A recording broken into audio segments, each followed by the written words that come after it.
It is 2024 and today marks the 14th anniversary of the Shmee150 channel, so it's time for a full update on my car collection.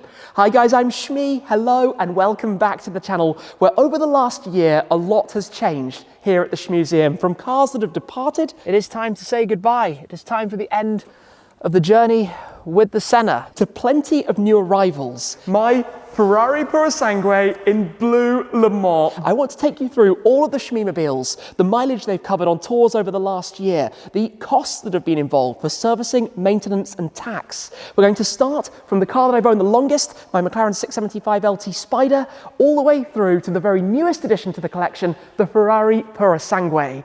We've got a lot to go through. Inspired by some of my friends like the Stradman and Adam LZ, it is always good to have an overview of the cars that are here at the garage.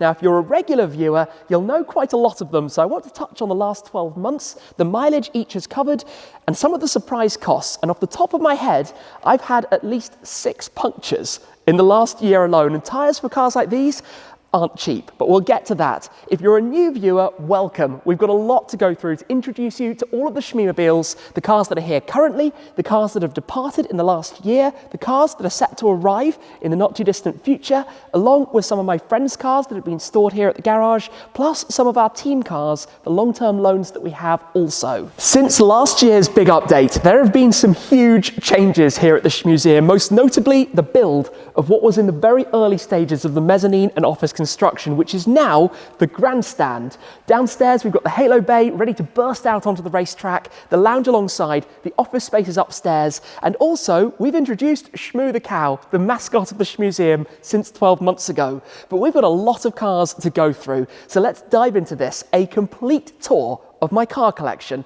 after 14 years on YouTube. First up is the oldest Shmeemobile, and by that I don't mean the oldest car here in the garage. There are 3 or 4 older, but certainly the one that I have owned for the longest. It's hard to believe I collected my McLaren 675 LT Spider 7.5 years ago. That time has flown by. Now over the last year it's been out for a few pretty epic things and has incurred one quite amusing cost, which I'll tell you about in a second. But I had previously had the MP4 12C wrapped in Shmee blue, traded up to the 650S Spider in Mantis green. Then I had the 675 LT Coupe in the famous MSO cerulean blue.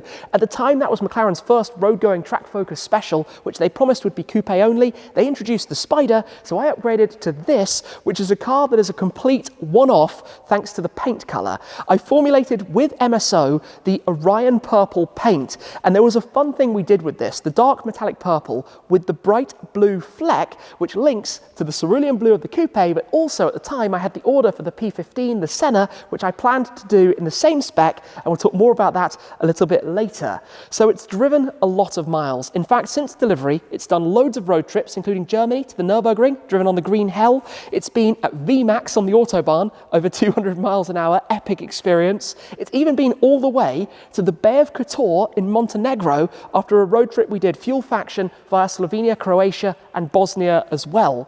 But over the last 12 months, it's done a further 1,300 miles, bringing the total to 19,400. In not very long, this car is going to be a 20,000 mile McLaren, and it's been nearly bulletproof. I say nearly because there have been a few things, but out of every McLaren model, I stand by the 675 LT as the most reliable of them all. They had things dialed in from the P11 chassis platform. So over this car's lifetime, it had a thermostat go, which just needed a visit, but at the end of the day, no big deal. It had the familiar problem for anybody who's owned a McLaren of this generation, that the wings oxidized, so they had to be replaced and painted. That took a lot of time during the shutdowns of 2020. But this year, the only problem it had out of my control was needing a new battery. And I replaced it with a new second-hand battery as opposed to a brand new one, which would have been thousands, for about £850. Other costs included the service, which was about £900, plus the annual road tax, which for this car is £695. It increases each year with inflation. And one other, like I say, quite funny thing, at some point during the year, it had lost the LT of the badge on the side skirt. So I had to order a new badge to replace that. I mean, I could have left it without, but I kind of felt like it was needed. So maybe it got pressure washed a little bit too close or something like that. Either way, it had lost the badges, so we had to replace those. But that's not bad going for a car that's been driven like this. Like I say, over the last 12 months, I took it to join GAD Tuning at Silverstone for a track day outing with it. And also it featured on the Gumball 3000 as one of the 6 cars when we swapped between each car during the different legs, one car each day of that journey, and was driven along the way around Europe. It still looks the part thanks to having full Topaz paint protection film. Back here is the 3.8 litre twin turbocharged V8, 675 metric horsepower, 666 brake horsepower, and I think it looks superb. I mean, there were cool things about this, right? Titanium exhaust, for example, which when it's been driven a lot recently, these actually purple quite a lot, but when it's basically been sat here at the garage in the cold as it is now, they go back to their normal look. So you can tell whether an LT has been driven a lot recently or not. It could probably do with going to Whoops to have the wheels effectively redone, because they have quite a lot of scratch marks and small stone chips around the edges, just things that happen when you're driving. And at some point it's going to need some new tyres. These are definitely aging from when I took it out on the track day. I think I replaced it last at Spa when I had both this and the Senna together. So I'm not sure what it will do during the next year, but it will be very cool to get this to 20,000 miles, because not that many Shmeemobiles have driven quite that far. In fact, not many McLaren 675 LTs have ever driven quite that much. After the LT, which was the 17th car I had ever owned, the next, number 18, was the Aston Martin Vantage GT8. So this is about 7 years old. We've actually just returned from taking it on a road trip up to Scotland because I decided I hadn't driven it enough since the last service. Now the car has at this point 12,500 miles, of which 1,700 were driven over the last year. But this is a car that, although I don't drive it loads, is immensely personal to me. It followed up from owning the original V8 Vantage Roadster, which was the first OG Shmeemobile. And when I went through the process of this, I got to join the team at the factory in Gaydon to see it through the motions, from being in the spray booth when the cobalt blue paintwork was being painted, to being on the assembly line as the car came together, to even being able to start it at the end of the line for the very first time myself, and to see it through the testing processes.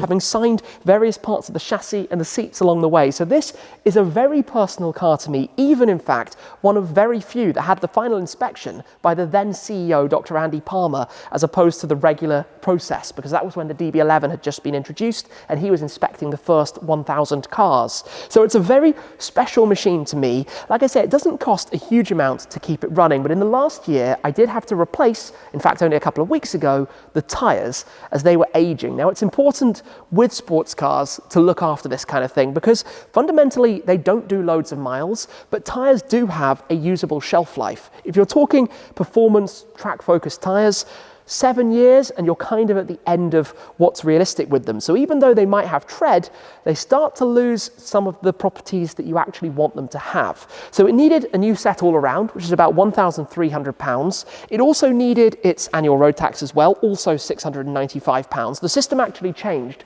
shortly after delivery of this, I think about 3 months later. So all of the older cars have that consistently, newer cars have a different structure to it. But outside of that, the only thing was to go for the service, which for the 7th year service on this was about £800, including the MOT, of course, as well, the annual check. So not crazy expensive to keep this thing on the road. And I'm not talking about insurance costs and finance costs of different cars yet. We'll talk more about that a little bit later on.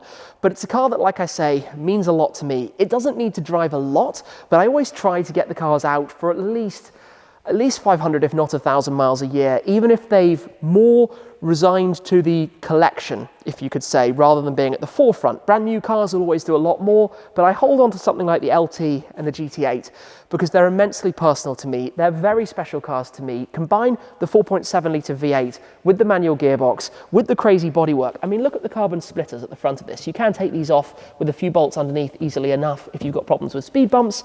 It just looks cool, and it's based on this beautiful generation of the Aston Martin Vantage. I think the best era that Aston Martin had is, you know, I used to own a DBS from 2011, and obviously I've got these two Vantages, but this is A very special car to me. Again, I've had some amazing outings with it. It's been up to Scotland multiple times. I drove it on track at Knockhill back when it was, well, only a couple of months old. It's also been up recently on this amazing drive up to Edinburgh that we did for a few epic adventures and things up there. So a very special car, again, a permanent car, and hard to believe that it's been 7 years since I took delivery at the Aston Martin factory in Gaydon way back when, a day that I will never forget. The 23rd car of my ownership history, the Ford Focus RS Heritage Edition. Paperwork done, filled in, the car is officially mine. So let's take a look at the new Heritage Edition Focus RS. Now this is 5.5 years old and it's absolutely filthy. We're using it as a daily driver. In fact, since moving out of London about 9 months ago to be a little bit nearer to where we are here at the garage, it's a car that's very much served short daily driver distances. Now, what's kind of funny is that this is a super rare, very limited collectible Ford. There are only 50 in total. It was a special car that was made available for the UK market due to how keen we are on our hot hatches and how successful the Mark III Focus RS had been here in the United Kingdom. And out of the 70 odd dealers that existed at the time, the top 50 by sales of the Mark III RS each got allocated one of these, and most of them ended up being unregistered delivery mileage into collections. But the dealer that I had been using for previous cars allowed me to have that allocation, having put in my letter of request or intent for it in advance. And thankfully, it's a car that's still here in the collection 5.5 years later, having followed on from owning a nitrous blue RS and then the red edition that came to visit the garage very recently as well. Great to see that project car back. Now, this car is very much daily, as I said. And if you take a look at it, at the moment, it is absolutely and totally filthy.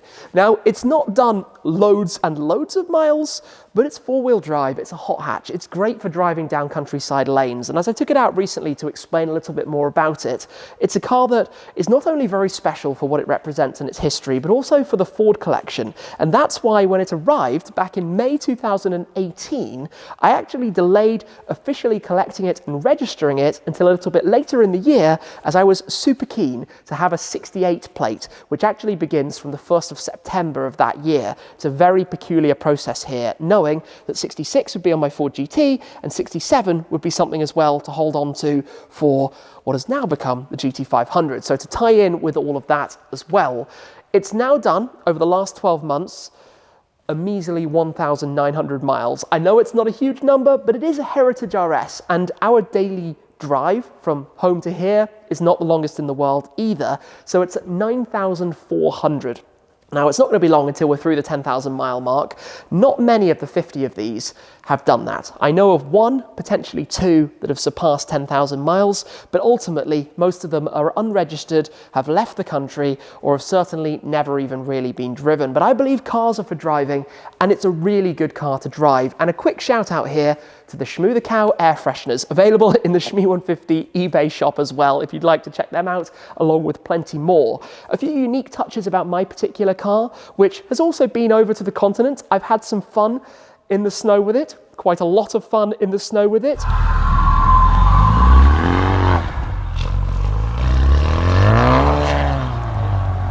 But I added orange calipers, in fact kept the original set, that's a different set, painted in the same teeth orange as the bodywork, and gave it a satin black roof and the shark fin antenna on the top rather than the regular ones. Just small touches, as I'm not the biggest fan of launch specification cars. I like them to be a little bit different, to change it up a touch. So on this, our costs are the road tax again, and also the service. I can tell you the service has been £300. I am going to look at my cheat sheet for the road tax.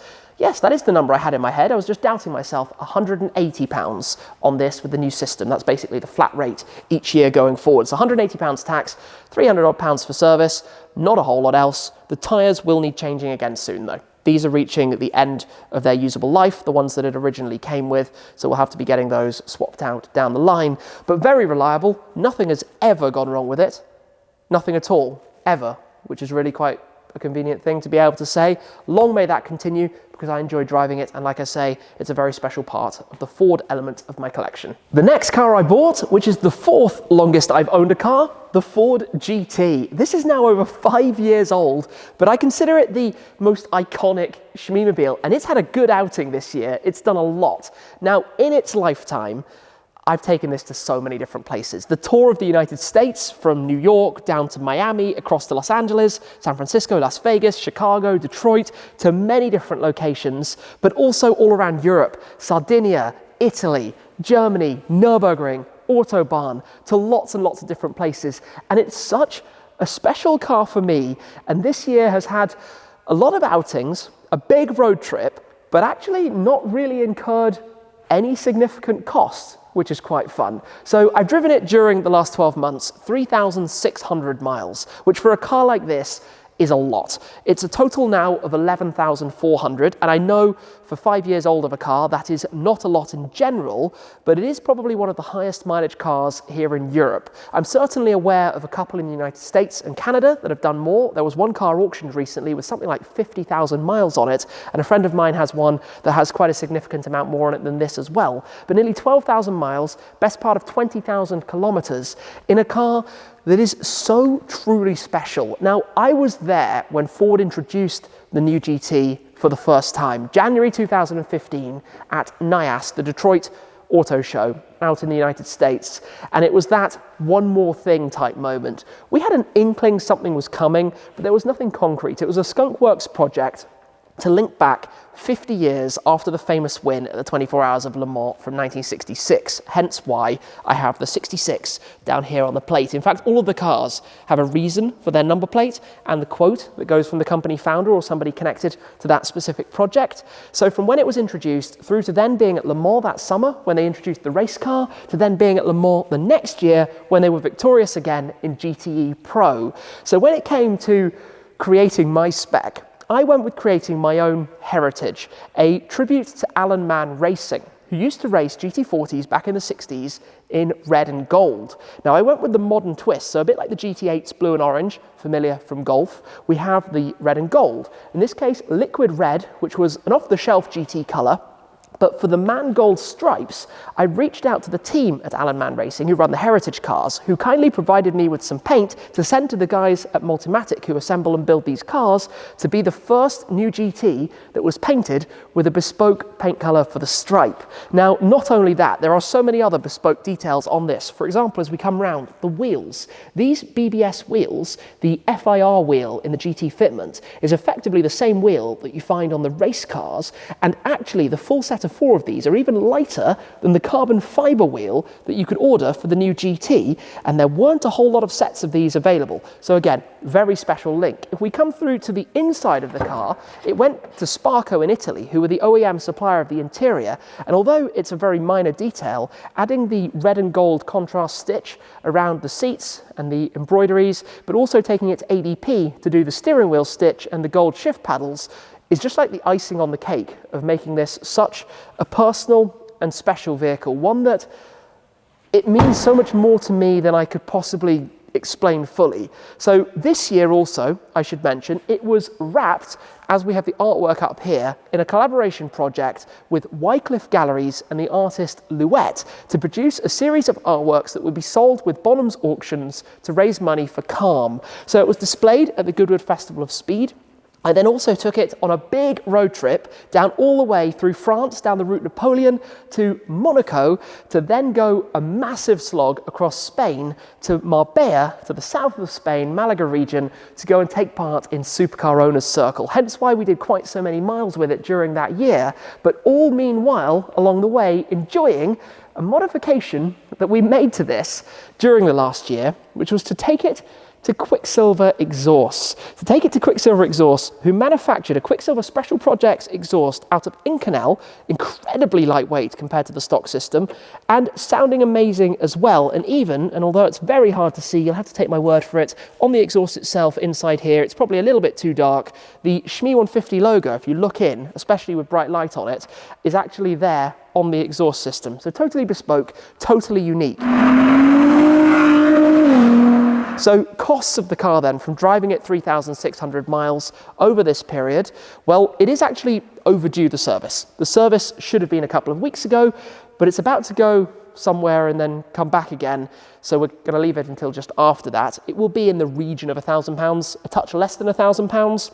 So waiting to see the final numbers of that. I don't know of anything else that it should require. And then also the annual road tax is 510. So this is the newer system, which begins at a very high first rate. In fact, for a new car like this now, it's nearly £3,000.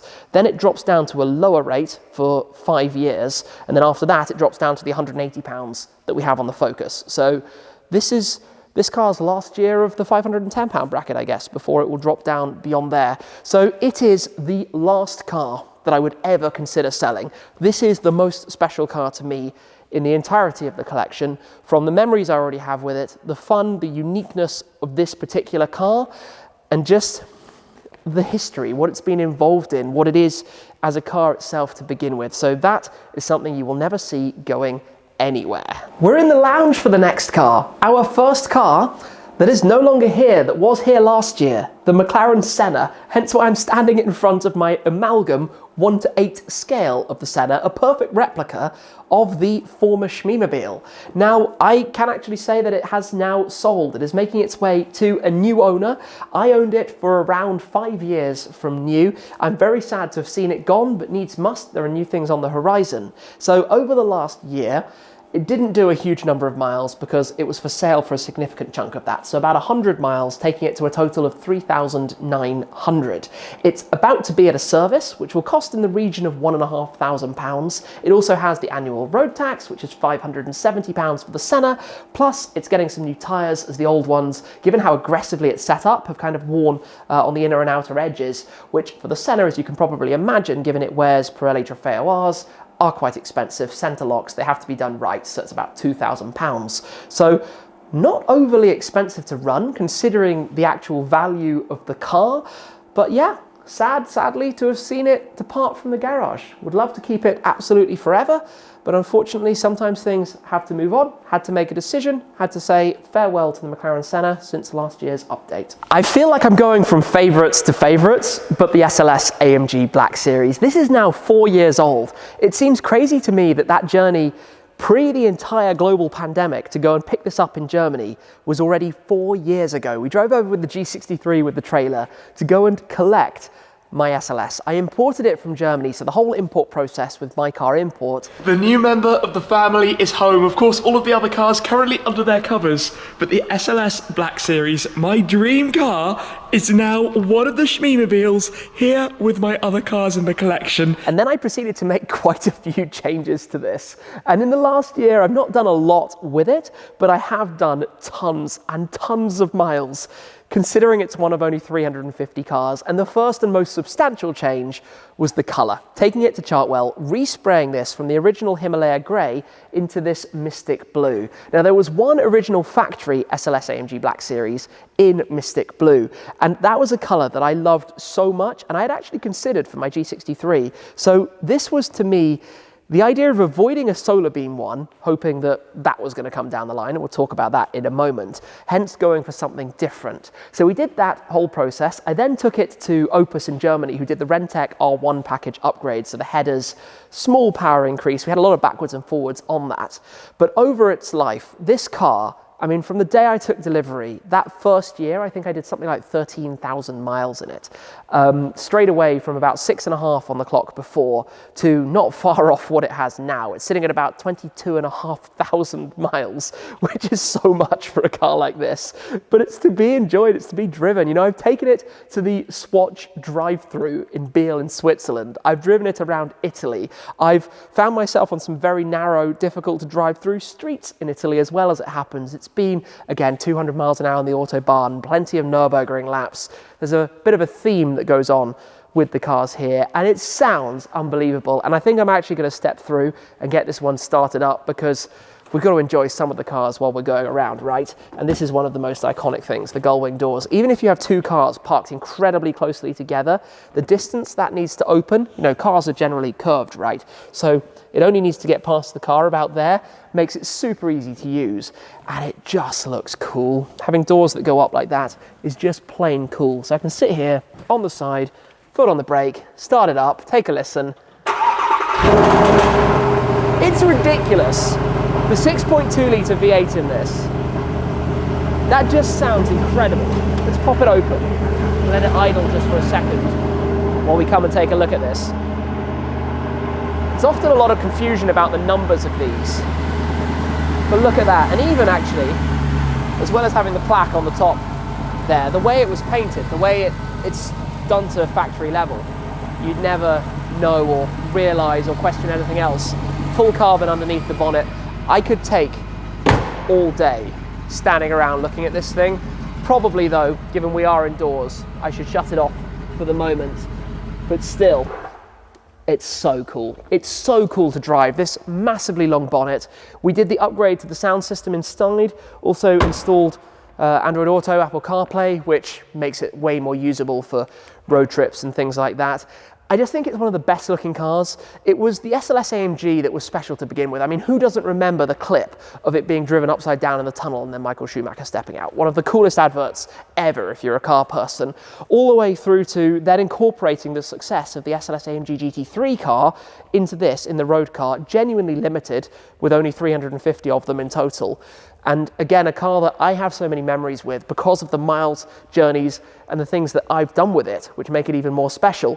So the costs of the last year of this, the road tax, £325. Because it's an import, it goes on this flat rate tax tariff. And then in addition to that, the only other cost is its annual service, which came in at £1,050. So that's about it. So you can see there's a bit of a theme here. If you look after cars well, they're regularly driven, things don't have particularly big issues, you don't really have massive costs. Now, previously, I had some pretty extraordinarily big costs with this. I think I spent the best part of £20,000 on a lot of engine work, electrical components, and fixing things. But the car is worth substantially more than I bought it for. So at the end of the day, that's all just part of protecting your investment, looking after it. And like I say, making sure it's serviced and maintained correctly is obviously very important for a car that is as important as this one. At the start of last year, I did technically still own my Mercedes-AMG GT R Roadster. Now, mine was a very different spec to this model. It was in hyacinth red over a black Napa leather with yellow stitching and details. A lovely car that I had driven just over 7,500 miles, although in the last 12 months, technically drove 0 miles because from the beginning of that year it was advertised for sale. It moved on in February of 2023, so just thereafter, and was all part of the love that I've had with the Mercedes-AMG GTs, from the original GTR through the GTR Roadster, well, the GTR Pro actually, then the GTR Roadster, and then obviously into the GT Black series. Do I miss it? A little bit. It was a magnificent car, but ultimately a car that we did plenty of trips with, enjoyed a lot along the way, and then moved on to a new home afterwards. Moving back down, we have another car that I technically imported. I bought my Shelby GT500, one of the 2 Ford Mustangs that I own, out in the United States in early 2021. It's actually had a pretty good year. We had an amazing trip with it, but this is a car that I picked up, as I said, in early 21, did the whole Where's Shmee US tour from Florida across to California, driving something like 6,000 or 7,000 miles with it in the first month of ownership. Then in 2022, while it was still out in the United States, we drove it for Gumball 3000 from Toronto, Canada, all the way back down to Miami. And that was a funny story because obviously I had paid sales tax for it in the US to be able to drive it in Canada, and then I went and imported it to the UK with my car import, and that meant having to pay even more tax on it. So when you import a car, there are a few things you have to do. The lights, for example, tail lights, amber blinkers,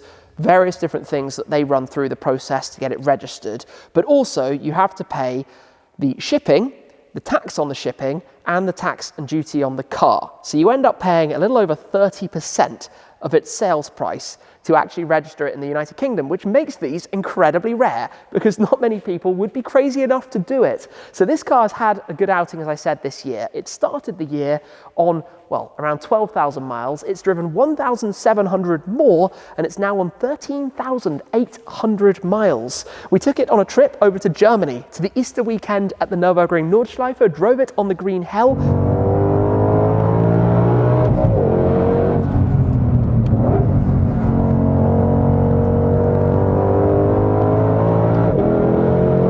Tell you what, the combination of the sound from the 5.2 litre supercharged V8 and the whole feeling of this with the 7-speed dual clutch, I mean, it is the track spec Mustang, right? Carbon fibre wheels to reduce the unsprung mass, big wing on the back, and it's an absolute riot. I can't express enough how much fun this thing is to drive. every single time I take it out. It actually sat for the last couple of months with only one outing to make a video to share kind of why it's still here in the collection. But when you combine this with the Heritage Focus RS and the Ford GT and have that 66, 67, 68 lineup, because the reason I have down here 67 on it is that the original GT500 was back in 67, and a nice quote from Carroll Shelby, "There is never enough horsepower, just not enough traction," which I think speaks volumes when it's a car like this, which does currently need a clean, I'm not going to lie. But combine it with the sound of this thing as I come back here, start it from the key. Yeah, that's the sound of America in the Shmuseum, and I love it. Absolutely love it. It's probably not good to always do this, but it is quite fun. I did literally just have it out for a drive, so I think it's all good, and it will need to get washed up in the coming days. So again, costs of this, like the SLS Black Series, because I imported it, the flat rate £325 a year for tax, and then it had a service up at GT101, which was in the region of 400 or so pounds, which makes it not a particularly expensive car to keep running in the collection, really. And like I say, a big part of this Ford thing that I've got going on, the supercars, hot hatches, muscle cars, transit vans, electric SUVs, different types of cars to drive. So it's going to be a long-term car, I'm very sure of that. I'd just like to get it out more. I'd love to actually get it back to the Nürburgring again, because like I say, it was a lot of fun to drive this over there. It was a lot of fun. We now have the car of my collection that drove the most miles in the last year. My AMG GT Black Series, get this, now has just shy of 25,000 miles. I don't know if there's another customer car that's done that many, and I certainly don't think there's another customer car that's done as many as this did in the last year. It's a little bit out of hand. It started actually 12 months ago, still in the United States, and it was only partway through the tour there, but we've done so much with it during 2023. But if we rewind back, having been lucky enough to appear in the original launch piece for the GT Black Series, it was a car that I was feeling very attached to from day one. And as I mentioned, one of the reasons for doing Mystic Blue on the SLS was because I always intended to do Solar Beam on the GT Black Series, until here in the UK, it wasn't an option. We had to choose between 8 different paint colours that were standard for the GT Black Series, this kind of one price fits all, you didn't choose different options, every car was effectively fully loaded.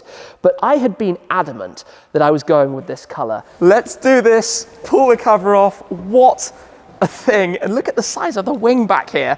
To even get the cover off it takes an age. That is a monster. So I ordered it originally in graphite grey Magno, took it to Chartwell when it was a week old, having driven about 600 miles to check for any peculiar rattles or anything, before we then resprayed it in AMG Solar Beam, this very distinct multi-layer yellow pearlescent paintwork, which I think suits it beautifully, with a couple of unique touches that separate it from other cars, like the boot lid being body coloured, taking away the red badges and making them black. The next modification was to go to Opus in Germany to change the exhaust and give it a small tune. So this car is running a whopping 850 horsepower. The stock car at 730 is already crazy, and the other big change was to get rid of the pretty miserable sound that the stock GT Black Series carries. It's really not good out of the box, so it needed some sports cats and a little tune-up to make it sound as it should.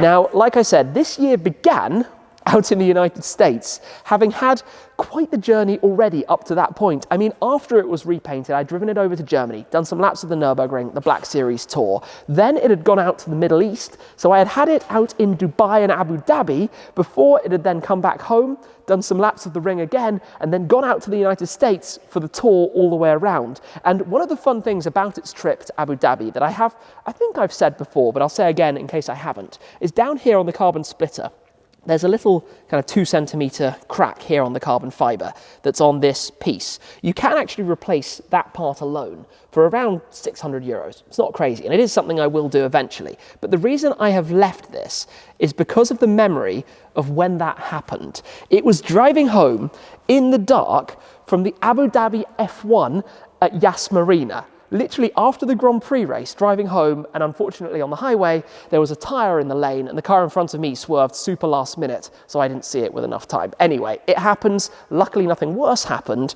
so I kind of left it just for the ridiculousness of the fact that that happened in the Middle East. So fast forward to the United States, it had gone over, we had started in the Northeast, gone all the way across the country, left it there this time last year. So it had spent Christmas and New Year in California, when we then started the tour to take it to Arizona, to drive it all the way across to Miami, before going up to Chicago and then across to New York to send it back home. After doing all of that, it arrived back to the Nürburgring again, before it then went on Gumball 3000 again, one of the different cars that I used, like the SLS, 675 LT and some of the others, but after Gumball, on Homeball. And it did thousands of miles further, because on Homeball, we took it across Serbia to Romania, we went to Bucharest, and then drove, I think, around 2,000 miles from there back home through Germany and a few other stops. So factor in all of that mileage, factor in some punctures, and factor in some bad luck with windscreens, and I've got a bit of a cheat sheet for this one because, quite frankly, too many different things came up along the way. So we had 2 services. The first was £1,200 that was out in the United States. Then it had some new tyres because we had a puncture, so I spent about £800. Then we had the tax here, which was £570. Then when it got home, it had its first new windscreen for £1,000. Then we had the second service, it's like an AB service, for about £500. Then we had a full set of new tyres because they were all gone at that point for about £1,500. It had to get some new brake pads as well for £700. Then it got another stone chip, obviously, when we were in Romania on the windscreen, so a new one of those for another £1,000. And then when it got home, I had some of the PPF refreshed at Topaz, of course full Topaz paint protection film, but just to tidy up some of the little stone chips and things that had happened, for another £500 or so, for a total of £7,570 of servicing on this car during that 1 year, because I drove it 12,300 miles to its total of 24,900. That's a lot of driving. That's a lot of driving, but in a car like this, to be able to enjoy it so much, worth every single bit. Now, I am going to show you a couple of things very quickly. The first is going to be the engine bay of this, which is still looking amazing. If I pop this open, double pull, quite unusually for a Mercedes product, then you just lift it up, no secondary latch. I mean, look at this thing, and to be honest, it still looks really good in there. I thought it would be dirtier, considering the places it's been, the type of driving we've done, but obviously Black Series plaque, lots of carbon fibre, and again, the way that it's painted, totally basically OEM look, which is pretty perfect, exactly what you want when you do that kind of thing, which is a crazy discussion topic, and people will always say, when you respray a car, what happens to the value? If you drive it this many miles and do so many things with it, the value question kind of goes a bit out of the window. I've come to the back though, because I want to pop open the boot.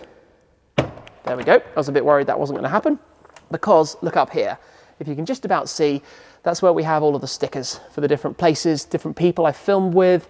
This car is well traveled. Dubai, the shipping label, some events around, driving at Yas Marina, some of the other friends that we filmed with along the way, driving at the Trans-Fagarashan Highway. This car's so well traveled, super special, and a car that again is a very permanent member of the collection as we kind of squeeze back through here. And I think it looks fabulous. There are some unique details about the way that this was painted, like having the yellow roof rails and the yellow boot lid, and also the badges, which normally have red surrounds, but we did them with gloss black instead, just to make it so that you can instantly spot the difference. Plus, if it was factory solar beam, if it was factory any gloss color, in fact, this would actually be gloss black, whereas on mine it's in satin black because I ordered the car in satin, which I quite like as a little differentiator along with the badges. So you can always spot the difference because, like I say, we couldn't have solar beam here in the UK. It was not an option. Other countries could order it. It was made available as a choice, but here we could only have from the 8 different colors. So I went with graphite grey Magno just because it would normally have been an upgraded cost color, and it was totally pointless anyway. It was just a good base for painting it. So a long time on that car, but it's been a big year for it. 12,300 miles and over £7,500 spent on servicing and maintenance, but worth every single penny. The next one is probably quite a quick one. My 4.7 litre Aston Martin V8 Vantage Roadster, the OG Shmeemobile, a 2009 car. Like I said earlier, there are some older cars. This is now 15 years old, but it was the original. The first time I ever made a video talking to camera on my channel was driving this very car. Hi, I'm Tim, or Shmee150 as you know me on YouTube. Today we're driving around London in my Aston Martin V8 Vantage Roadster. That I sold back in 2012. I then bought it back in 2021 after the GT Black Series, hence I'm kind of counting that as new ownership because that was when my name went back onto the vehicle's logbook. It wears my original 87 TB number plate, which itself was also, I think, a little bit iconic winding back, and something that if one of the cars I'm thinking for the future happens, I might need to come up with something new because that would go to, we'll get to that. Anyway, in the last year, it's only driven 100 miles. So it's on 31,900 miles. It's not a car that I ever envisaged doing crazy mileage with. It's not a car that's ever going to go and do maybe at some point a repeat rerun of the trips I did over 10 years ago. You know, the run down to the south of France, via Paris, down to Monaco, something like that. And to be honest, it would be cool to take it to the Nürburgring and go and drive a lap, but it's needing a service. It hasn't actually had one for 2 years. And I'll be fairly open with this. While with the new cars, when they're seeing active duty, I like to get them serviced every 12 months by the book, whatever the book says. Something like this that I drive so little and I know I'm never going to sell, it just doesn't need it every year. If I'm going to do a big trip with it, and I will get it done, actually it's booked in a couple of days' time. I should have remembered that. If I had been going to do a big trip with it 6 months ago, I would have had it done after 18 months. I'd have it done in advance just to basically get it prepped. I don't think it's good to go for 1,000 miles without having it serviced if you've got some older oil in there and needs an oil filter and whatnot. But basically it's a car that it's very special because of its history, and that's why I'll keep hold of it. I think it's a beautiful looking car. I love the pairing of this with the GT8. And like I say, it's never going anywhere. So I'll look after it and keep it looking pretty. It had about £10,000 worth of work once I had bought it. I'm sure it will need something else just because of age. Things do wear out over time. But basically, it sits pretty. It looks very nice here in the garage, and it's a special car to me personally. So it'll be hanging around and maintained as it needs, with the only thing basically being its annual tax, which again is about that £700 mark for a car like this because of its age and being on the earlier system. Another car that we said goodbye to during the last 12 months was my C63 AMG Black Series. Now, I know this model is solar beam, or at least a slightly more golden version of solar beam, whereas mine was diamond white. But I did have this trifecta, the 3 Black Series cars, and I loved that, especially when we took them all together over to AMG. But I simply found I didn't drive the C63, and I'm sure I'll have another one in the future, but in the first 6 months of this year, prior to selling it in June, I had driven it precisely 0 miles. I did spend about £2,000 on some work at Godlimans to work on the carbon fibre. There were some lacquering issues and just tidying it up a touch to make it look nicer, but then decided to sell it. I simply wasn't driving it. Had some more cars coming that we'll touch on a little bit later on, so that was the only cost in the year. It sold with about 21,500 miles, but like I say, I wouldn't be surprised if there's another C63 Black Series that joins the collection again at some point in the future. This is the one that when people see a photo of my garage, the question is, why do you own a 2005 1.2 Renault Clio Dynamique? And there's a story and a half behind this one. When I was 17, my first car was one of these. And the reason that this has ended up here is quite peculiar as well, but your first car is your first freedom, right? Your first time that you can go and explore and go places. You don't need somebody to take you. You can go out, enjoy the road, discover motoring, and so much of what I do now stems back to where it began, driving one of these, a 70-something horsepower, 3-door French hatchback.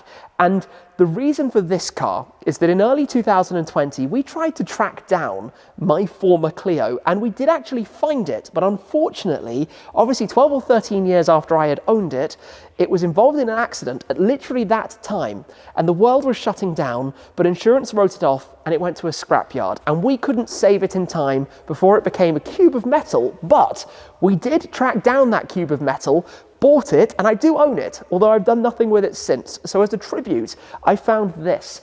identical to my car, down to the options. Dynamic spec, auto lights and wipers, sunroof, same interior trim, same silver paint, 3-door Clio, 61,000 or so miles, not necessarily in the best of shape, and feeling very neglected here on the back corner lift, the BendPak Autostacker, with a dead battery, a flat tyre, and currently no MOT. So if I was a good car owner, I would have looked after this a little bit better. We gave it new headlights, and I would like to do a proper, almost restoration job with it to make it super nice. So in the last year, it's also driven 0 miles, I have to add at this point. But it's the memories. You know, back then, the first time, like I said, I could go places, I actually put a roof rack on the top, put my skis on, and drove with some friends down to the Alps for a couple of months back when I was a teenager. And it's all of that that comes flooding back when I look at it. And not only that, it's remembering where my automotive passion began. When I look at this car, yes, I know it wasn't my exact car, but it's identical to my car, even down to wearing the same registration plate. I assigned this plate to it, which stands for September 17th, which is my birthday, and of course my initials. So when I look at it, I remember that car I had, that I got, how long ago? 19 years ago now, 18, 19 years ago.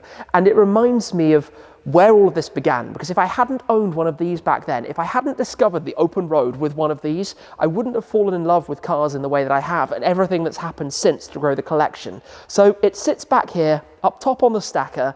It's not really very likely to go anywhere, but it's a personal thing. It's worth £1,000. It's a personal thing to keep it, and remind me of how everything got to where it is now. We are back to the cabinets in the lounge for the next car that we need to discuss, and I am sure you recognise this paint sample, Paint Frog, in Viola Bast. Of course, the next car, in terms of the dates that I bought them, was my Lamborghini Huracan STO. Carefully does it. Slowly, tantric. Ooh, this is insane. Look at that colour. Yeah. It's the first time I've seen this colour in the flesh, and I am blown away by it. Wow. So rich. Wow, that is a colour that only a Lamborghini can wear. Now, I actually sold that only a couple of months ago in November, just over 2 years old, picked it up in October 2021. During my whole lifetime of ownership, I drove it 8,100 miles, of which 3,800 was still during the last year. We had multiple different big outings with it. Of course, it had started with the yellow accents, initially from new, but at the early part of last year we changed them to white, giving it the pink and white look inspired by the Stradman. Actually gave it underglow as well for petrol hedonism underground. But the first big trip that we did with the car was on the way to Italy to join the Grande Giro, the 60th anniversary tour, when unfortunately, due to the flooding in the region, and completely reasonably therefore, Lamborghini actually had to cancel the event. So that didn't happen. However, then in its place, I drove it as one of the 6 cars on the Gumball 3000, sticking up for the rally before it was trucked back home and went to the Goodwood Festival of Speed. So I had a couple of outings during the year. It was my first ever Lamborghini, and I would have loved to have kept it forever, believe me, but I just didn't gel with the car in the way that I thought I might. Hard to explain, really. I loved, in some ways, the attention that it got, especially being a super glittery, bright pink Lambo, but just didn't find myself at the wheel of it all that often. So the servicing was part of the original purchase price. With a new Lamborghini, you get 4 years free servicing. The only other thing was the tax at about £500. So again, nothing too crazy. I think £510 for that, to keep it in the garage for most of the year before saying farewell. I'm just sure it won't be too long until there's another Lambo here at the Shmuseum. It is because of this car that the next car on the list departed the collection, my second Ferrari GTC4Lusso. That was really the car that had kick-started quite a Ferrari obsession. Blue Pozzi over Savia, wonderful specification, but knowing that the Purosangue was imminently going to arrive, I didn't really drive it all that much. I sold it back in June, having driven it only 700 miles or so this year, or in the last year I should say, up to a total of 19,000. Now, there were a couple of tiny costs. The road tax, because of the age being more than the 6th year, was down to £220, and the service had a few little top-ups costing me around £550, but not significant, and I actually sold that car for about what I had bought it for after 15 months or so, and driving around 7,000 or 8,000 miles with it. So not really all that bad going, and obviously this FF, Lusso, second Lusso, and then Purosangue has been a little bit of a thing for me, but we'll get to that car a touch later on. From one Ferrari to another, my first ever custom spec new car from Maranello, the SF90 Stradale. I've now had this for about 2 years. I actually can't believe that it was 2 years ago that I took delivery of it. My Ferrari SF90 Stradale. How good does that look? A little bit complicated with the handover back at the time, effectively driving it away in Maranello out of the gates from Enzo Ferrari's house. Now, I'm very proud to this day of how I spec'd this car. The blue electrico paintwork over an interior in dual tone Sabia and blue sterling. It's very elegant for a car that is otherwise ballistic. 1,000 horsepower out of this, remember. It is the Stradale. It is a road spec car. It is comfortable. It is nice to drive, except for the complete absence of any luggage space. You've got the hybrid all-wheel drive setup, 3 electric motors, 4-litre twin-turbo V8, but absolute minimal luggage space. And as a result, when we took it at the start of the year down to the ice in Switzerland, we popped a roof box on the top. We also popped on a set of winter tyres. So those were, I want to say, around £2,000 for a full set of winter tyres. It's back on its normal Sport Cup 2s now.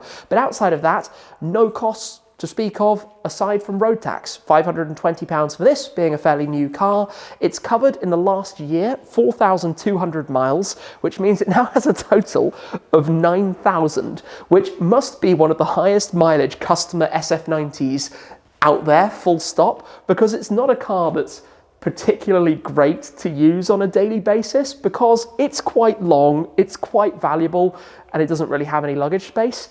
But I love it. The feeling of driving this, it's an absolutely high-end premium type of feel. And my 3 previous Ferraris had all been blue front mid V12 4-seaters. So this was a big departure for me. 2-seat V8 supercar, verging on hypercar. And that's a big discussion itself. I mean, 1,000 horsepower and just over 2 seconds to 62 miles an hour is insane performance.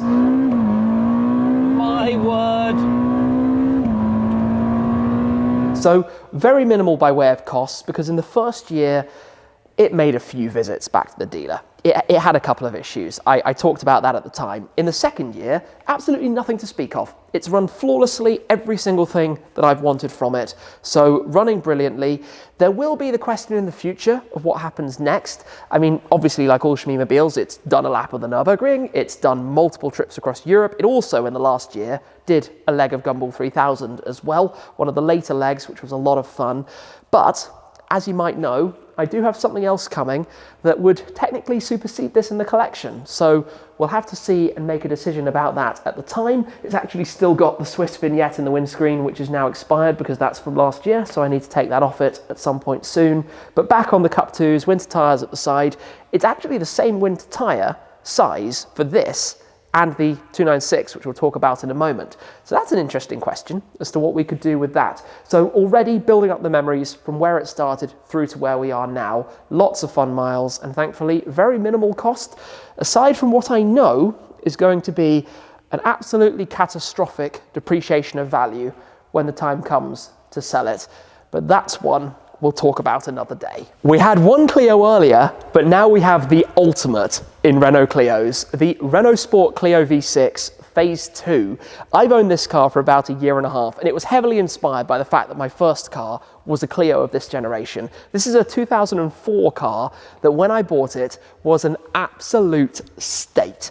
It needed the works, and that was part of the appeal. We picked up a very cheap car, worked on it as a project with SG Motorsport, and it had pretty much everything. I mean, when I bought this, every single body panel was damaged, scratched, cracked, needed paintwork. Lights were damaged, things were missing. There had been a mouse living in it, for crying out loud. These are very unusual cars. Nobody really expects it, but the engine is actually in the back. The V6 is in the back of this thing. It's a hatchback that's full of engine rather than seats and practicality. So we basically started from the beginning, buying a very cheap car, repainting it at Godliman's into this colour, a very rare choice, the acid yellow that was available. There were only a few of these painted in this colour originally from factory, some of which have been written off since. There was a point when these weren't worth a whole lot of money, and now they are worth quite a lot of money. But when I say it had the works, we are talking lightweight flywheel, clutch, major servicing, brakes, suspension, interior details, just basically everything you could do with it to make it into something really, really very nice. Now, over the last year, I've not driven it a lot, only about 700 miles. So this particular car now has about 51,500 miles in total, which is a decent number. It's not loads. I mean, if you think about it, there are some of these that are collector grade with 5,000 or maybe even closer to delivery mileage, but there are plenty that have done lots more. So this has a lot of life in it. It's something that I'd love to get out and about. I'd love to go and do some road trips or something really crazy with it. There's just a small luggage space issue. There's a tiny little area in the front. In fact, I'm going to come and show you this because when I say tiny little area, I literally mean it. There's the smallest of pouches at the back, which you can pop some things in. Apologies for the alarm making some beeps. It also likes to do that. Let me get the door closed. Stop it. Whatever you're doing, stop it. That's something it does far too much of. Also, when you start one of the other really loud cars, it likes to beep away as well. But up front, that's basically what you've got.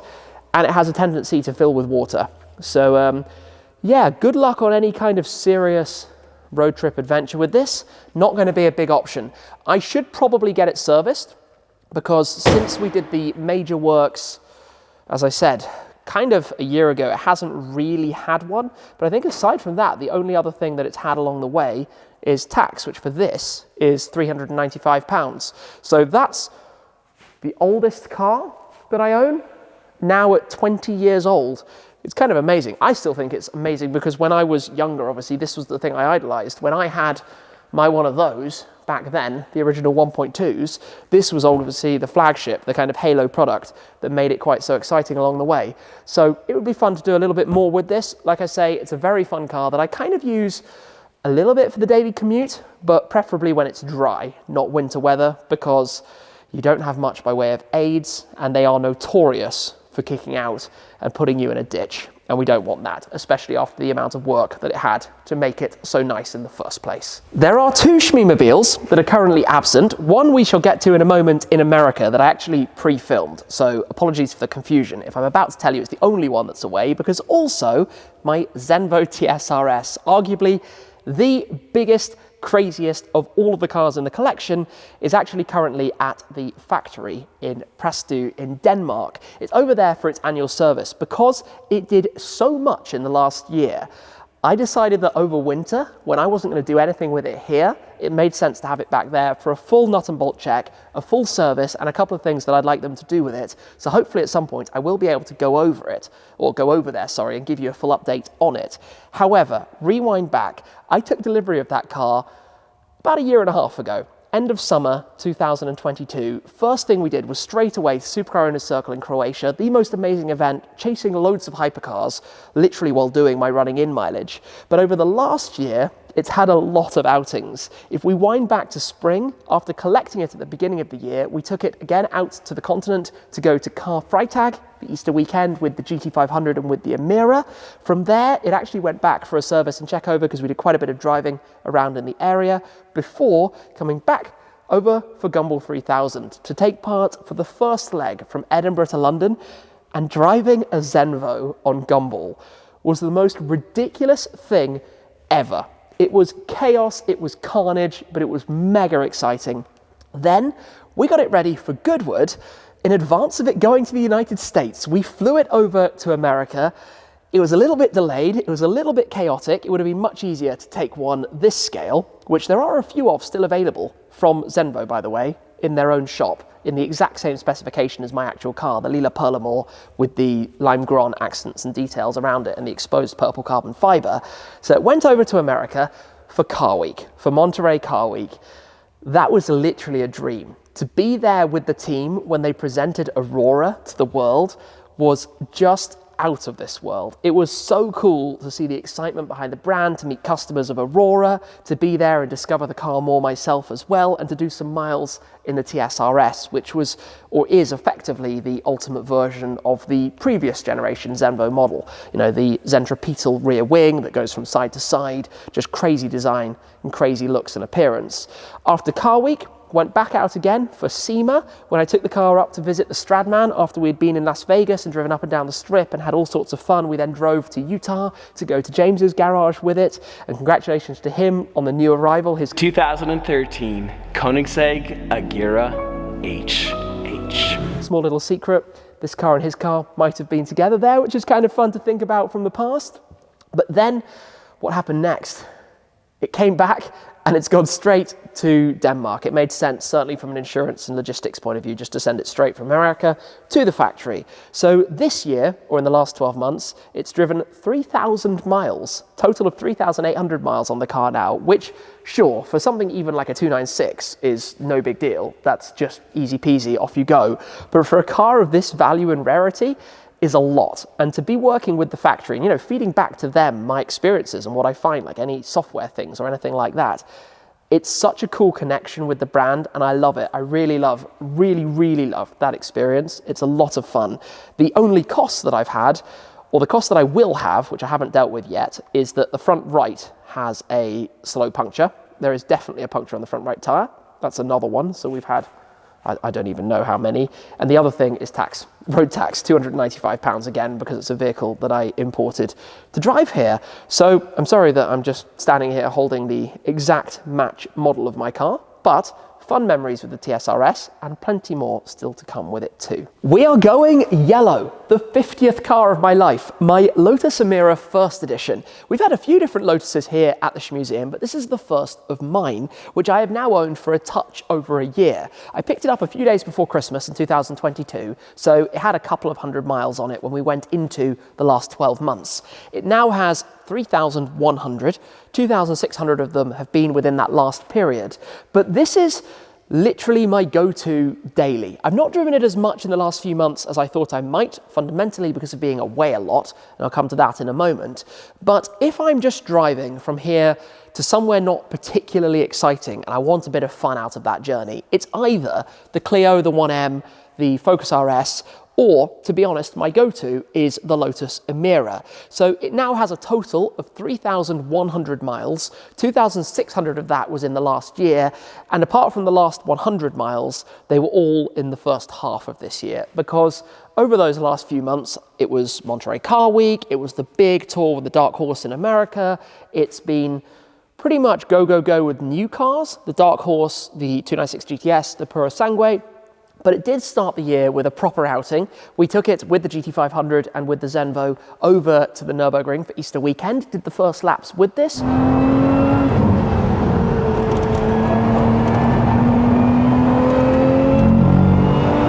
I personally preferred the GT500. This is the manual mid-engine sports car, but I just had more fun with the brute anger of the GT500. Don't get me wrong, for driving down a country lane, this is the absolute thing. I bought it thinking this would be more of a track toy for me. That was my idea when I purchased this car, hence the sport chassis and doing the bright yellow paint and the Cup 2 tyres, as opposed to taking the Tour chassis, which is slightly softer, slightly more all-season tyres, and perhaps a less bold-in-your-face paint colour. Whereas, as I said, my usage has changed because a couple of months after taking delivery, I moved out of living in the city centre, and I've just enjoyed driving it on the kinds of roads that you have out in the countryside. So purposes changed a little bit. We have very little by way of costs. Annual service went down to Bell and Colville very recently for that, £400 or so, and then the renewal of the road tax for £520. And if you're wondering why some of these numbers differ slightly, it depends whether it's before or after a certain date in the year when the prices increase, which is why it shuffles up and down a bit. So the Emira is a hard car for me to explain because I don't feature it on video all that much, but like I say, it's probably one of the top 2 or 3 cars in terms of how many times it's been out from the garage for different journeys in the last year. This and the Focus RS, I would actually imagine, are the top 2, despite the fact that you don't really see that. Maybe I need to be posting more often that I am driving the Emira, and I do really like it, even if you don't see it a lot, because it is a perfect car to use for this purpose. One of the most recent purchases, only 6 months ago, is the BMW 1M. Now, this is another car with a bit of a story. I purchased this because the second car I owned after an old Clio, was a BMW 123D, an Alpine White 1 Series coupe. When it was brand new, absolutely amazing thing. I had so much fun with that. I had dreamt of a 1 Series, and this, of course, was the flagship of that generation. Now, this is the launch colour. I don't normally do launch colour, but this car came up as it belonged to a friend of mine. It had done a lot of miles. It effectively had one owner from new and has 94,000 miles on it now, in remarkably good shape. And I've not driven it a lot yet. I have plans with it effectively to do similarly to what we've done with the Clio V6, to make it into something that is an absolute animal, but it's just taken me a little bit longer to get my head in gear with it than I planned. So pretty much all we've done so far was that I installed a Droid UK Android Auto, wireless Android Auto CarPlay system in it. That cost me about £455, and road tax for £395, and we serviced it thanks to Liqui Moly when we got all of that done, and basically did a full check over of everything also at Evolve. So not much to speak of. I've only driven it 300 miles or so up to this point. It's not done a massive amount of stuff. It does need to have a lot of stuff done to it. We need to go over the paint, we need to sort the wheels, we need to sort a bunch of upgrades and things that I would like to add to it as well. But at this stage, it's actually in pretty good shape, better than I expected, and I can't really complain about that. So more to come with the BMW 1M.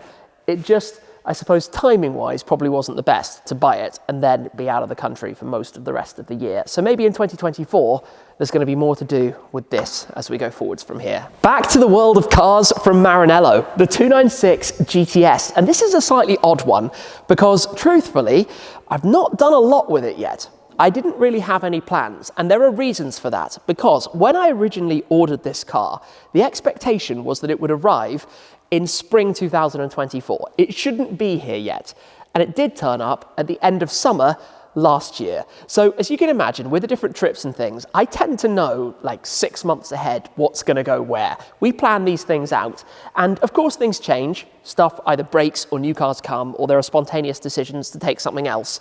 But I didn't really have anything planned for this because it's a GTS. It's a Spider. We have a convertible roof. We have the retractable hardtop that tucks away back under there, and it needs to be enjoyed when the weather is good. So because of the arrival of the Purosangue, this hasn't done a whole lot yet. Mark my words, it will. For those who are wondering why you haven't really seen it on the channel, I did take it out the other day and talked more about this. It's basically because it took me by surprise and kind of turned up early, and basically because I haven't really had anything that I want to do with this particular car yet. Now, the color choice was a different one for me. This is Rosso Dino. And because the 296 is, in my eyes, a modern remake of the original Dino, both in terms of the design, the curvy shapes, the air bridge across the back, but also in terms of its positioning, it's the entry Ferrari supercar with a 6-cylinder engine. So I felt like that was a nice link. And when you then combine the dual-tone charcoal and Grigio Scuro interior, the Grigio Scuro grey wheels, it really created a very cool looking thing. And I'm super happy with how it's turned out. So I can't wait to get this out and about. Just like I say, it turned up a bit early. So up to this point, the odometer has a grand total in 4 months of 400 miles, which is not a whole lot. In fact, not many Shmeemobiles have ever done fewer miles in that amount of ownership. But give me a couple of months, summer will come round. I promise we'll get this out. We'll go and have some fun with it, put the roof down, go and enjoy a road trip, go drive a lap at the Green Hell. Just up to this point, not really all that much has happened yet with the 296 GTS, but stay tuned. This is the second US Shmeemobile, but the only car that I currently own outside of the United Kingdom, away from the Shmuseum, my 2024 Ford Mustang Dark Horse, about as American as you can get, and my word, have I had fun driving this around the United States. I bought it from Pat Milliken Ford in Detroit at the start of October. Technically only a quarter of the year still to go, yet still somehow managed to drive 6,500 miles with it, enjoying it as you should. It's the 7th gen Mustang, the S650, and being the Dark Horse is the even more driver-focused variant. The new badge that they introduced for this particular model, in many ways the follow-up to the Mach 1, or for the Americans, the Mach 1 version that you had before. There are plenty of fun little details, like the way the headlights illuminate with a little dance. I think visually it looks amazing, and we took it straight to Ceramic Pro's elite dealer in Chicago to do the full Cavacha paint protection film installation, including going over the top of the satin black stripes on the hood, on the bonnet, to give it a bit of a unique touch. I always love finding those individual details, and for this, I felt that worked really well, especially against the Oxford white, this Stormtrooper type look. Now, the Dark Horse is going to be available in the United Kingdom and Europe for later deliveries, but out here in the US, when you purchase the car, there are a few other options and different things available, including the handling pack, which gives you a stiffer suspension setup, a wider track, and a few visual cues like the extended front splitter and a bigger wing on the back of it as well. But this is such a different car to my other Mustang in the sense that we have a naturally aspirated V8, the Coyote engine pushing out 500 horsepower, and inside, crucially, and a big part of this, the car has the 6-speed Tremec manual. It's a different gearbox to the regular 5-litre GT, but clutch pedal, manual gearbox, the handbrake, park brake, drift brake that I need to play with a little bit more. And having spent a lot of miles in this thing and been frustrated a few times by the laggy displays, it is a very comfortable car. These are the Recaro seat, the upgrade option, not the standard seat, but I still very much enjoy them. It is technically a 4-seater, although rarely use it for more than 2 passengers. But for doing a big grand tour, and this thing's been to like 16 or 17 states, it's been to a lot of different places. Literally having picked it up, driven it from Chicago, only 4 or 5 weeks of time on the road to do those 6,500 miles, and then gone all the way down to Florida, all the way across to SEMA in Las Vegas, to Salt Lake City, to Velocity Invitational, LA, Vegas, back. It went all around the country and met with so many different people along the way, from Tavarish to the Stradman to being here at Carnage HQ as well, and just driving it to the max, what you're supposed to do with a car like this. Now, it hasn't needed an oil change service yet. It actually has a display inside with a variable system that tells you when it's going to be needed. So at this stage, it's about 35% of oil life left. So that's going to be another 3,000 miles or so before I need to drop it off to have one done. I have been through a few rear tires though, because the first ones, when I was at Hennessy, I shredded them up a little bit and I wasn't expecting them to delaminate quite so soon. I had to change the full set to some Cup 2s, and then on the way to Strad's house we got a puncture and had to change yet another one of them. So there's been a bit of cost in terms of tyres, about $2,500 for the full set, and then about $700 I think for another rear one. No cost for oil change services, and obviously insurance, which as a non-resident has been a fairly expensive thing to get arranged, and here you do it by the 6 months, so I haven't obviously done the renewal of that yet. But it's a car with a load of luggage space, very practical, very usable, super cool, very exciting to have a really early delivery of it as well. And just, it's amazed me how many people actually knew what it was when I've been driving it around, stopping me at gas stations, stoplights, basically saying, hey, that's a Dark Horse, first one I've seen, and wanting to talk about it, because that's what the car community is.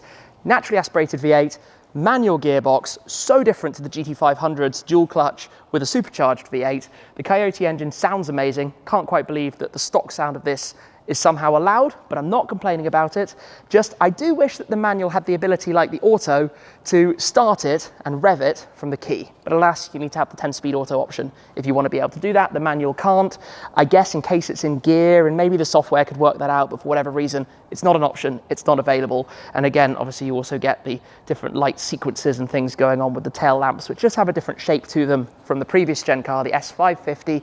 Similar in so many ways because it's based around the same chassis and the same platform, but upgraded, updated, new tech, new looks, and to be honest, one of the coolest cars you can buy right now. To still get this much car for an MSRP of $72,000, I want to say, about £60,000 it cost me to buy, I think that is an absolute win, ticks many boxes, and a great car to have here in the United States, where it will stay throughout 2024. I don't know throughout 2025 or to what time in the future, but certainly the US-based Shmeemobile, I won't be bringing it over to Europe, certainly not going to do the import thing like I did with the GT500, because the model will become available over on our shores also at some point down the line. We're back to Italy, the Ferrari Purosangue, and this is a big one, not only in terms of what we've done with it in a very short amount of time, but also in terms of the amount of opinions people have about this car. about whether it's an SUV or not, whether Enzo is rolling in his grave or not.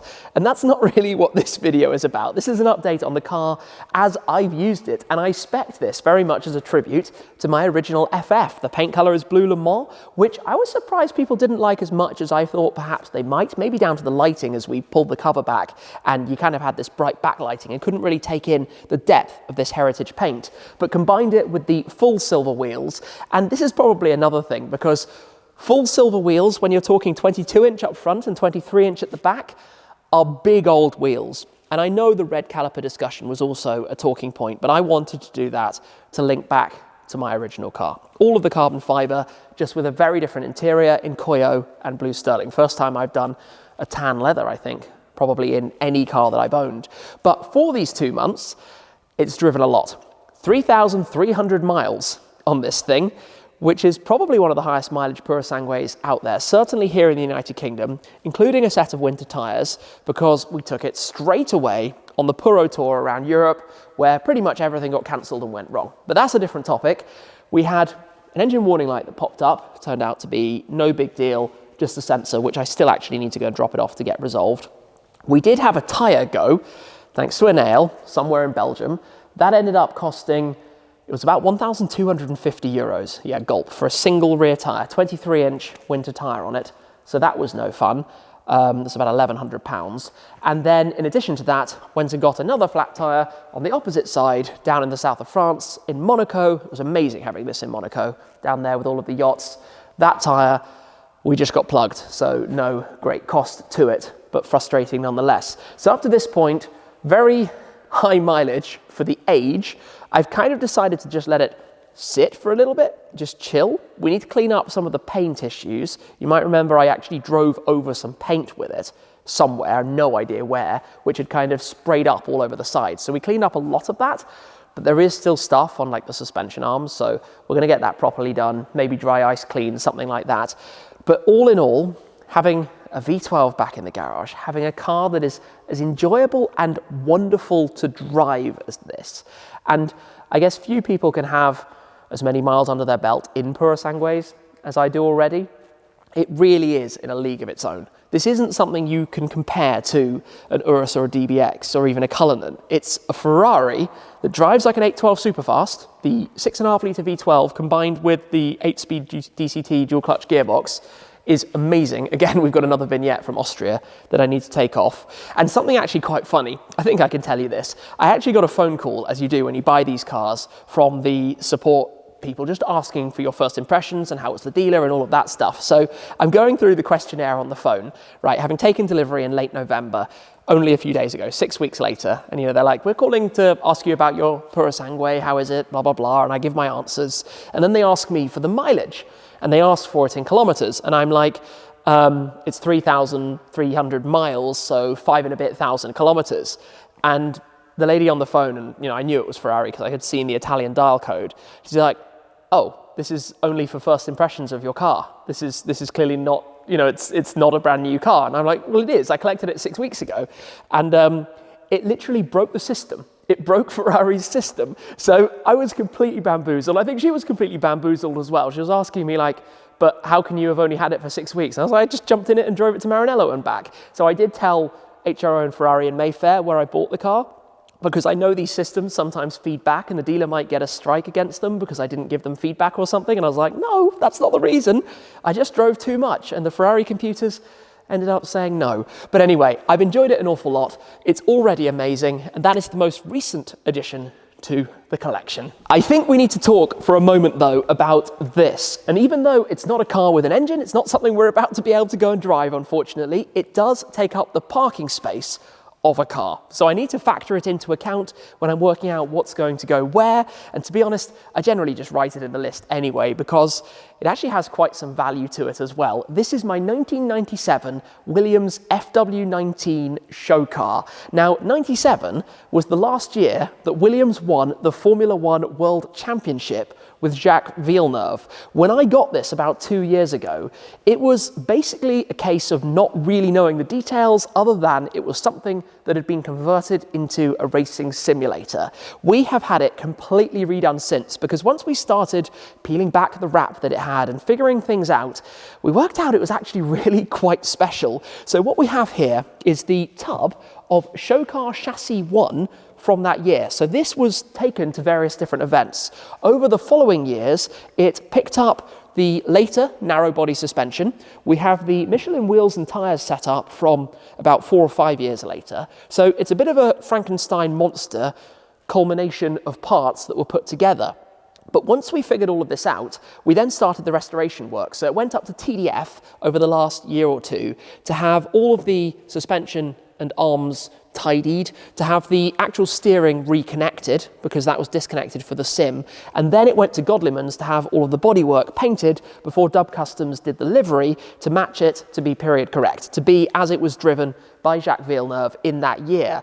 And while it was at TDF, we actually found the chassis plaque, which was underneath the seat. So that was pretty cool to see genuinely, this is Showcar chassis number 1 of the last Williams F1 championship winning vehicle. So like I say, it doesn't serve a huge purpose. You can sit in it and make V10 engine sounds and feel like you're racing at Monaco or Silverstone.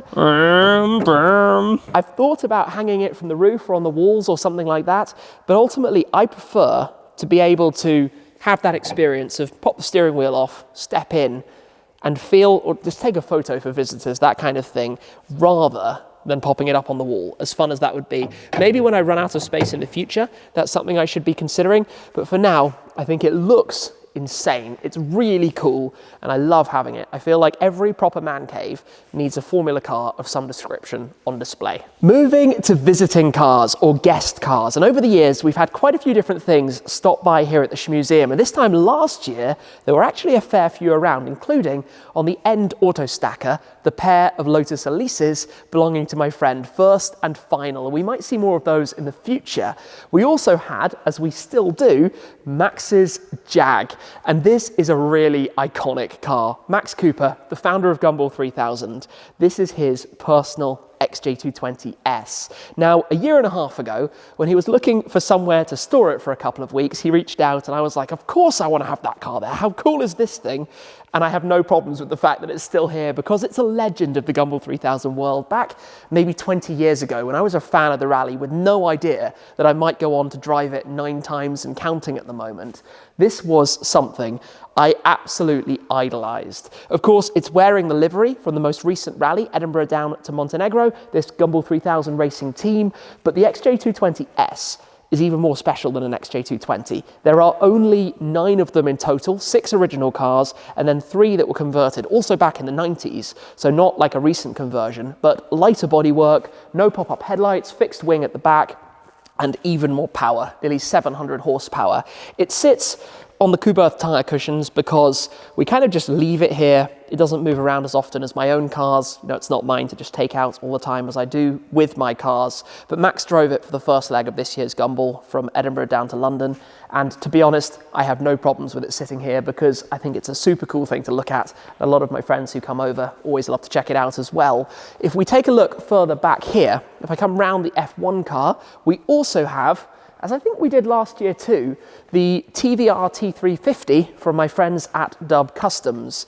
Again, this popped up in late 2022. The guys needed somewhere to store it while they're doing some work on one of their units, and I kind of thought, why not? It's a cool thing to have around, but this is probably going to head out before too long. Needs a couple of things done to it, and it might be for sale at some point, but I'd like to have the F1 car sitting back here behind the row of supercars, basically. So that's the plan longer term. And also, as we did last year, we have Brad's Abarth 124 Spider. Now, Brad takes this out in the summer, but when it's winter time and the car's not really being driven, I'm more than happy for him to keep it here, keep it inside. Sometimes it's back over under the lift, sometimes it's here near the entrance. I think he's just been out at an event with it. He's got air ride on this, so it drops all the way down.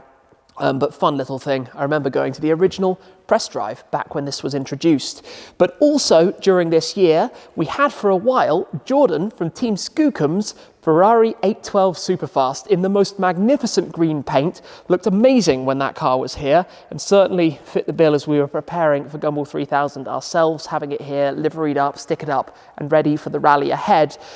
There might have been something else, but that's certainly been it for now. I think during the next year, we can expect to see some other cars coming through. I wouldn't be surprised if some other friends want to drop something off, and I've certainly got one thing in mind that I am very excited about seeing here every day. Even if it's not mine to take out for a drive all of the time, it's still going to look amazing. So guest cars, I think, just keep things a little bit fresh. New things turning up, chopping and changing, swapping around, and you never know what might be next. We move to the long-term test cars, the team cars, the cars that we've used for transporting things, for support vehicles, for getting to shoots, which started the year with the Skoda Octavia VRS, a car that was wonderful for so many journeys that we did.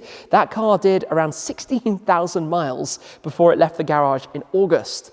We then have the mainstay of this year, the Telemagenta Ford Transit Custom MSRT. We got that at about 1,500 miles back in January. It now has 16,600, so it's done 15,100 miles, including the support vehicle for the whole of Gumball 3000, up to Edinburgh, all the way through the rally, and all the way back home at the end. It's carried tyres and wheels plenty of times over to Whoops We'll Fix It. We've also had the little electric Abarth 500e, which I ran for a while. That did about 2,000 miles, not great for long distance journeys, but again, I guess took away some miles from driving in the Emira due to using it a lot for the short runs home and back. Plus, we currently have the Ford Mustang Mach-E GT. Perhaps you'd prefer I omit the Mustang wording, but hey, the Mach-E GT, the electric SUV that we've used quite a bit recently. It now has 4,400 miles. It started with, I think, just 200 or thereabouts. So we've done a little over 4,000 miles with it. Now, what I figure is that that means on those cars alone, we did quite a lot of miles, and I think we should add all of this up. We've popped into the lounge to talk about the mileage figures, and it's warmer. We have our comfortable Valencia home theatre seating set up, and can sit back, chill out, and enjoy this view. And it is really quite the view. I've beaten on about this far too much, but the transformation of this place has been phenomenal. Let's dig into some of these numbers though, and I'm a bit shocked. I'm a bit shocked by how many miles that we have driven as a team this year.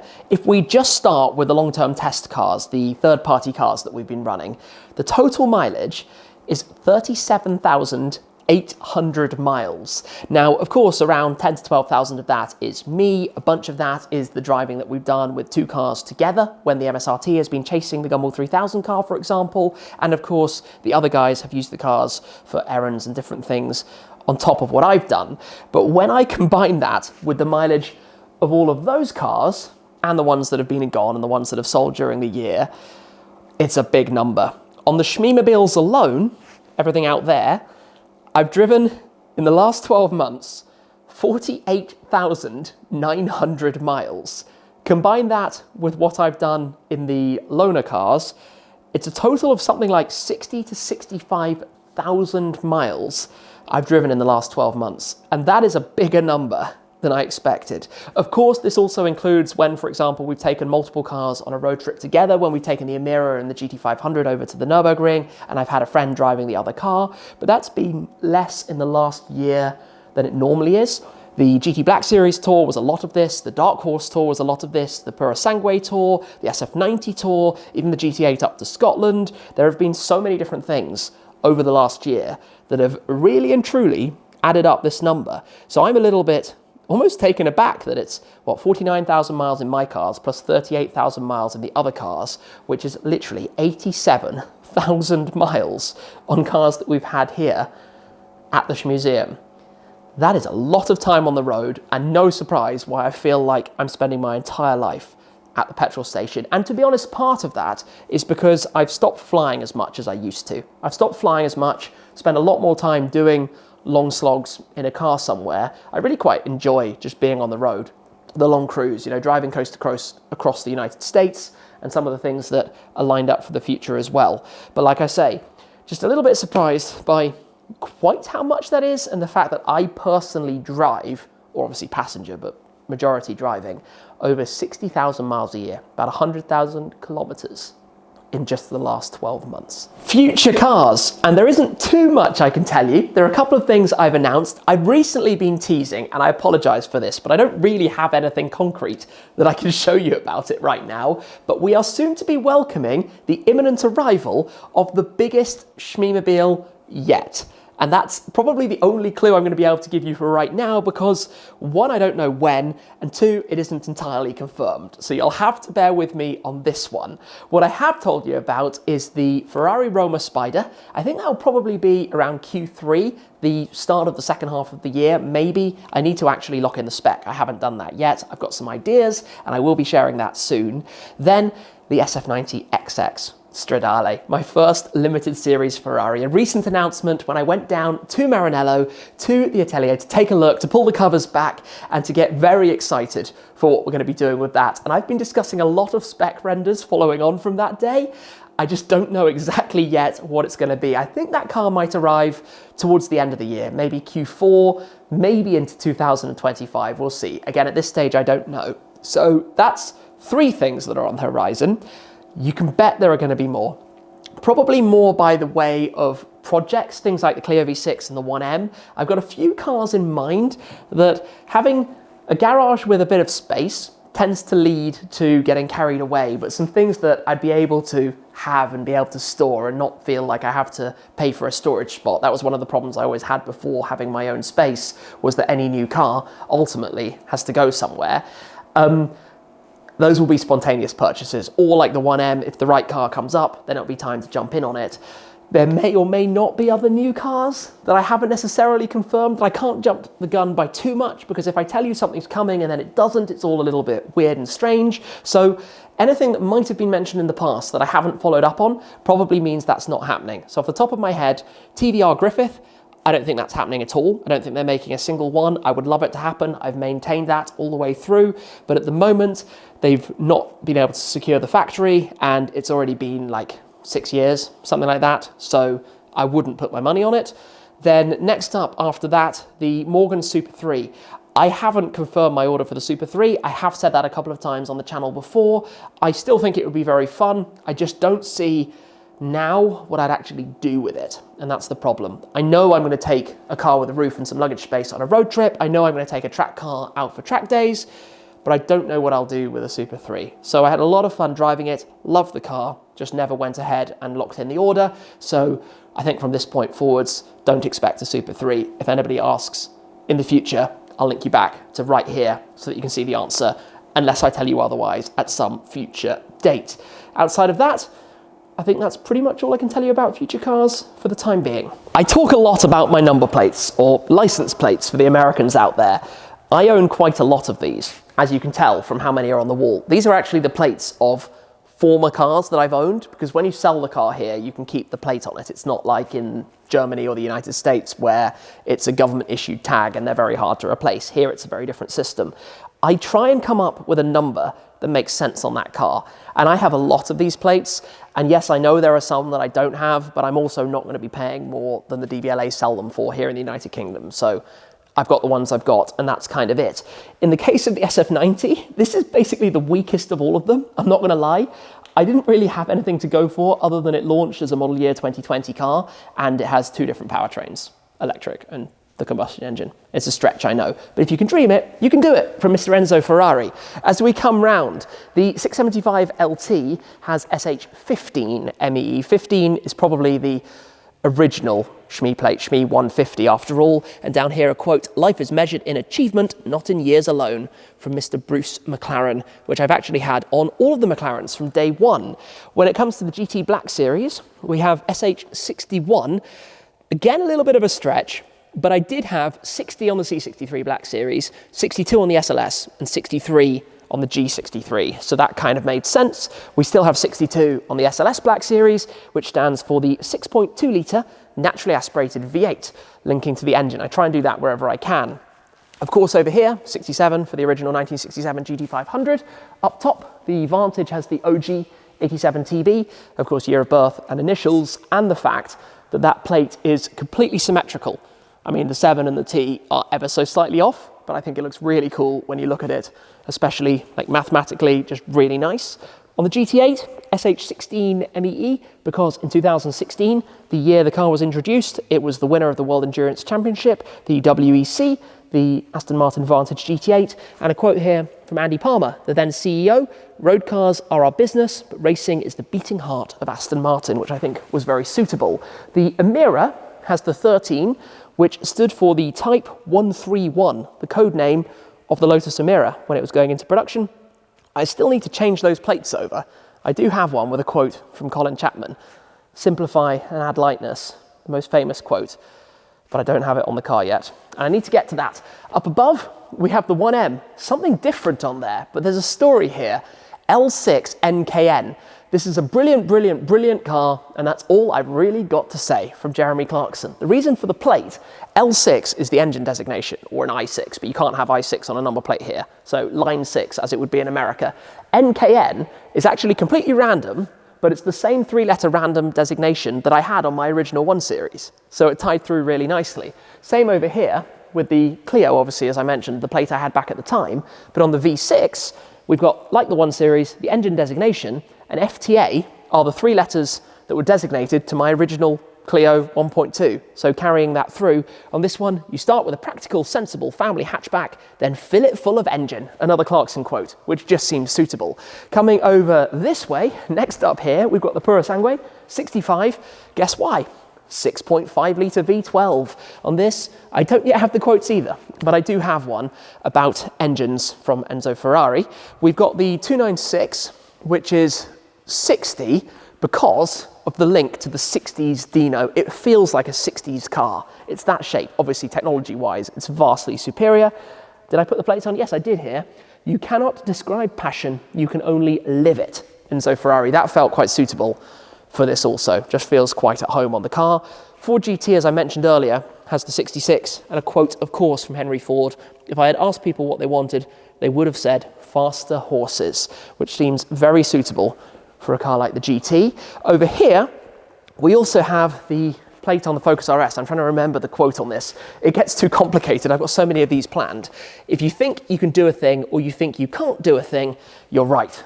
Again, I think that ties into a lot of life. If you think you can do it, you can do it. The Dark Horse, of course, in the US doesn't have a personalized plate on it yet, but I do have a tag that I like the sound of, and we might have an update with that soon. The Zenvo has 14 because it's chassis number 14, which again just seemed really natural, and it has an amazing quote on it as well, which unfortunately I don't have here, but it comes from Shakespeare, basically Hamlet, play set in Denmark. Nice little quote to put that onto the Zenvo. So there's a reason for it all, and that means any future car I've probably thought about, and I probably have an idea in my mind for what's going to go onto the big car, the Roma, the XX, and maybe some others.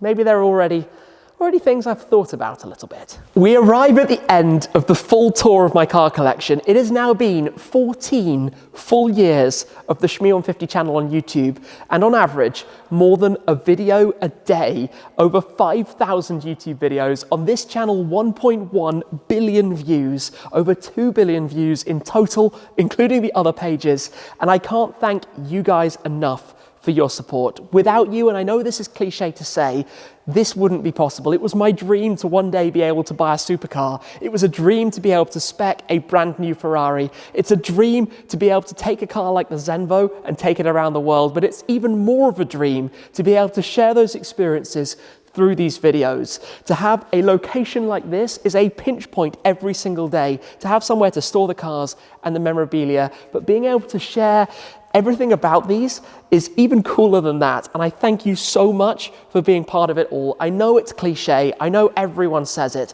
but I truly mean it. So thank you again for being part of this journey. This is going to be an exciting year. We're heading towards a decade and a half of the Shmee150 channel, even the 10-year mark, when I pulled out the 10 cars that I had at that point together to be part of a photo shoot.